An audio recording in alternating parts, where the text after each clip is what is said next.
বাদশাহ। আল্লাহু আকবার। রাসূলকে ভালোবাসিনি আমরা? কথা বলেন, আমরা রাসূলকে ভালোবাসি? যারা রাসূলকে ভালোবাসে তারা রাসূলের জন্য জীবন দিতে পারে। সুবহানাল্লাহ।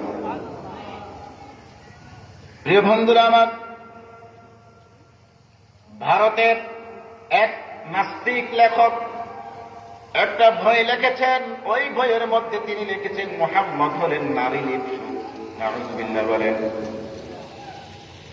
এত অধিক বিয়ে করেছেন, কোন নারী পাগল লোক ছাড়া এত বেশি বিয়ে করতে পারে না।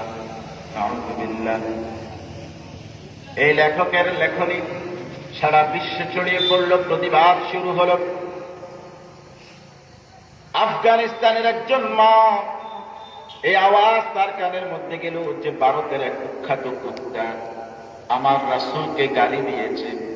তিনি তার দুইটা সন্তানকে ডাক দিয়ে বললেন, বাবা, যে ব্যক্তি আমার রাসূলকে গালি দিয়েছে, তোমরা যদি ওই ব্যক্তির শিরোচ্ছেদ না করতে পারো, তার দেহ থেকে কল্লাটাকে যদি আলাদা করতে না পারো, দুনিয়ার বুকে নয়, কিয়ামতের কঠিন সেই ময়দানে আমি যে তোমাদেরকে 2.5 বছর 2 বছর করে দুধ পান করিয়েছি, সেই দুধের দাবি আমি কিয়ামতের মাঠেও ছাড়ব না।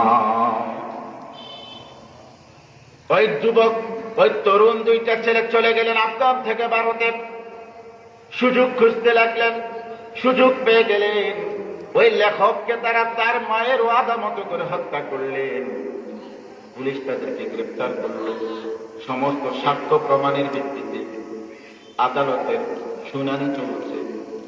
এই ভারতবর্ষের কোন একটা মানুষ ওই দুইটা বাচ্চার পক্ষে দাঁড়াতে সাহস পায় না, উকিলগিরি করতে কেউ চায় না।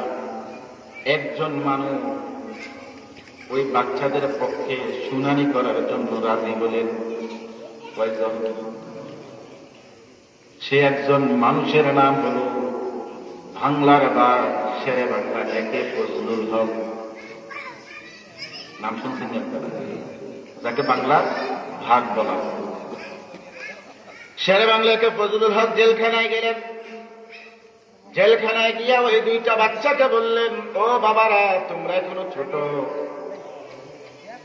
আমি তোমাদেরকে বলি, আগামীকাল আদালতে আমি যা শিখিয়ে দেব তোমরা সেটাই বলবা। তোমরা বলবা আমরা মাঝে মাঝে পাগল হয়ে যাই, আমাদের মাথা নষ্ট হয়ে যায়, আর মাথা নষ্ট অবস্থা আমরা এই লোকটাকে মেরে ফেলেছি। এটা বললে তোমাদেরকে ফাঁসি দেওয়া হবে না, তোমাদেরকে জেল দেওয়া হবে, নির্দিষ্ট একটা সময় পরে তোমরা বেঁচে যাবে। ছেলে দুইটা রাজি হয়েছে। পরদিন সকালবেলা আদালত বসে গেল। সকল আইনজীবীরা শেরে বাংলার দিকে বাঁকা চোখে তাকাচ্ছে। এই উকিল খুনির পক্ষে শুনানি শুরু হয়ে গেল। আদালতের মধ্যে দর্শায় প্রশ্ন করলেন, এই বাচ্চারা তোমরা কেন হত্যা করেছ?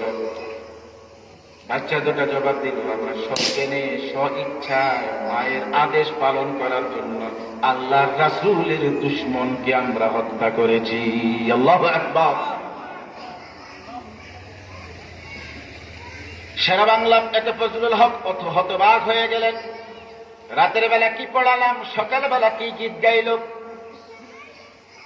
এরা তো আমাকে নাকানে চুবানি খাইয়ে চালিয়ে দিল। একে তো এদের কেস নেওয়ার জন্য আমার বদনাম, 2 নম্বরে আমাকে হারিয়ে দিয়ে আরো বদনামের ভাগিদার করল।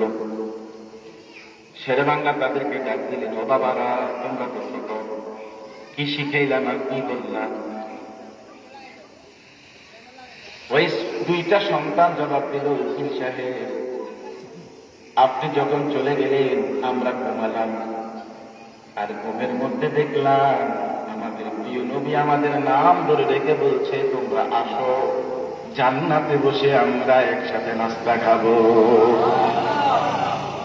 ও উকিল সাহেব, আমার রাসূল যেখানে আমাদের